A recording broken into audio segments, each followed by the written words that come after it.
इधर पश्चिमी यूपी को लेकर जगत गुरु रामभद्राचार्य की तरफ से स्टेटमेंट दिया गया। पश्चिमी उत्तर प्रदेश लगता है मिनी पाकिस्तान, ये उन्होंने बड़ी बात कही। हिंदुओं पर आज बहुत बड़ा संकट मंडरा रहा है, हिंदू धर्म को नहीं मिल पा रहा है इंसाफ, ये भी रामभद्राचार्य कहते हैं। उनकी तरफ से कहा गया कि हर घर में बनानी होगी हिंदू धर्म की पाठशाला। दरअसल मेरठ के भामाशाह पार्क में तुलसी पीठ के पीठाधीश्वर जगत गुरु स्वामी रामभद्राचार्य महाराज की कथा चल रही है। यहाँ पर स्वामी रामभद्राचार्य ने कहा कि उन्हें पश्चिमी यूपी मिनी पाकिस्तान लगता है। उन्होंने ये भी कह दिया कि हिंदू संकट में है, हिंदू धर्म को न्याय नहीं मिल पा रहा। इस बयान का वीडियो भी सामने आ चुका है, सोशल मीडिया पर बहुत तेजी के साथ वायरल है। इस बयान को लेकर सियासी संग्राम भी मानो छिड़ गया। एक और जहां पर सत्ताधारी पार्टी के नेता रामभद्राचार्य के इस बयान को उनकी निजी प्रतिक्रिया बताते हैं, तो वहीं समाजवादी पार्टी का कहना है कि भारत एक धर्मनिरपेक्ष और देश संविधान से चलेगा, ये विपक्ष की तरफ से कहा जा रहा है। आज हिंदुओं पर बहुत संकट है, बहुत संकट है।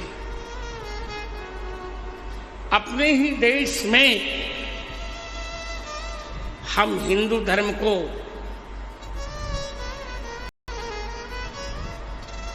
उतना न्याय नहीं दे पा रहे हैं।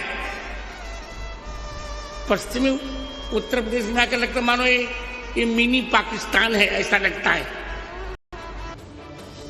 तो आखिरकार जगत गुरु रामभद्राचार्य ने पश्चिमी यूपी को मिनी पाकिस्तान क्यों बता दिया? क्या वाकई में उनके इस दावे में कोई दम है?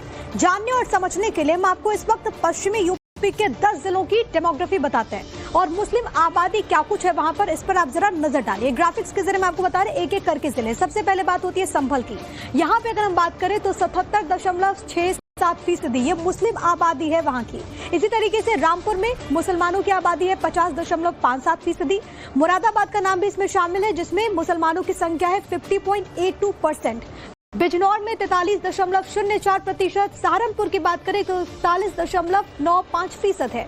मुजफ्फरनगर में अगर मुसलमानों की बात करें तो उनकी संख्या है 41.3%। कुछ और जिलों का हाल आपको बता दें, ये देखिए अमरोहा की अगर बात करें तो 40.78%, बरेली में 34.54%, मेरठ में 34.43%, गाजियाबाद में 25.35% और अलीगढ़ में 19.85% है। ये मुसलमानों की आबादी है जो कि हमने आपको इस वक्त डेटा के जरिए बताया। पश्चिमी यूपी में क्या हाल है वो हम आपको बता रहे थे।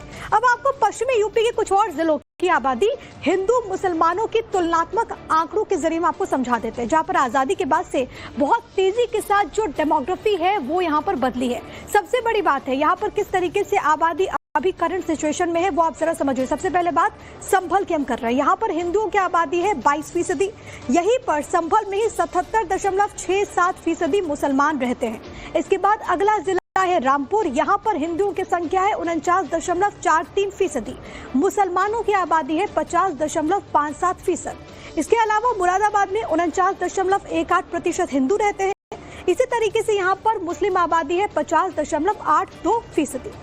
मुजफ्फरनगर 58.7% यहाँ पर रहते हैं हिंदू। मुसलमानों की संख्या हो जाती है यहाँ पर 41.3%।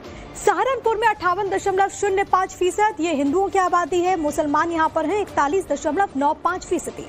बिजनौर में 57% हिंदू हैं, 43% मुसलमान यहाँ पर रहते हैं। इसी तरीके से अमरोहा में 59.22% हिंदुओं की आबादी है। मुसलमानों की संख्या यहाँ पर 40.78% है। लेकिन इसको लेकर के तमाम रिएक्शन सामने आ रहे हैं। महंत राजू दास ने क्या कुछ कहा है आपको सुनना चाहिए। प्रथम बार हम लोगों ने बागेश्वर से लेकर और हम लोगों ने ओरछा तक की पद यात्रा निकाली थी, जिसमें देश के सभी सनातनियों का खूब खूब खूब खूब समर्थन मिला था।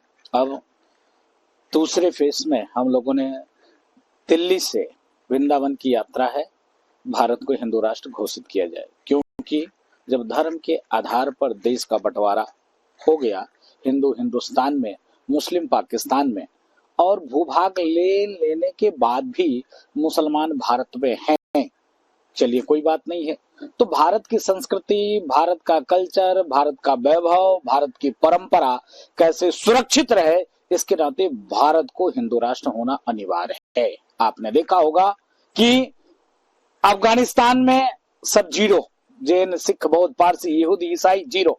पाकिस्तान में 3 करोड़ हिंदू थे, लाखों से कम होते चले जा रहे हैं। बांग्लादेश में 1.5 करोड़ हिंदू बचे हुए हैं। लगातार धर्मांतरण और कन्वर्जन हो रहा है। इसके नाते भारत को हिंदू राष्ट्र बनाना अनिवार्य है।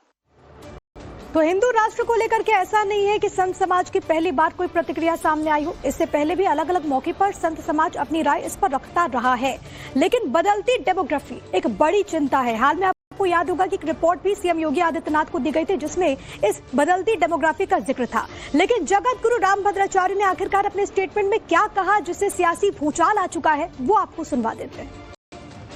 आज हिंदुओं पर बहुत संकट है, बहुत संकट है। अपने ही देश में हम हिंदू धर्म को उतना न्याय नहीं दे पा रहे हैं। पश्चिमी उत्तर प्रदेश में आकर लगता मानो ये मिनी पाकिस्तान है, ऐसा लगता है। और इस पर समाजवादी पार्टी के नेता एसटी हसन ने क्या कुछ कहा, वो भी आपको सुनना चाहिए।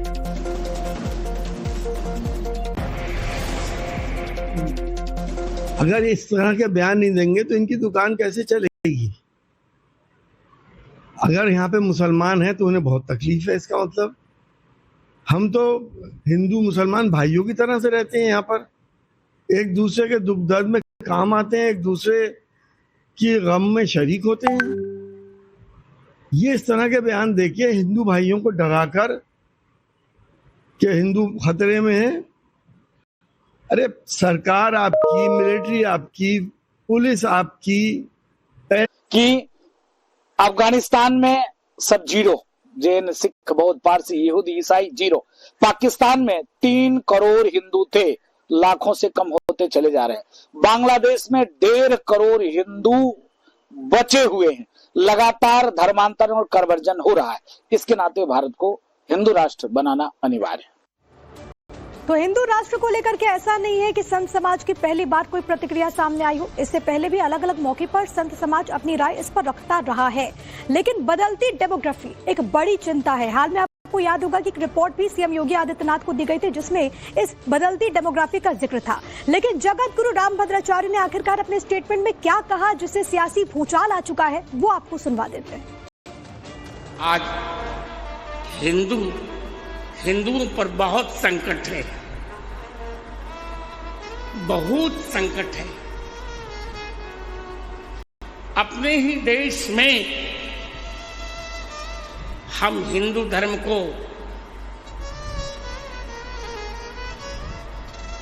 उतना न्याय नहीं दे पा रहे हैं। पश्चिमी उत्तर प्रदेश में आकर लगता मानो ये मिनी पाकिस्तान है, ऐसा लगता है। और इस पर समाजवादी पार्टी के नेता एसटी हसन ने क्या कुछ कहा, वो भी आपको सुनना चाहिए।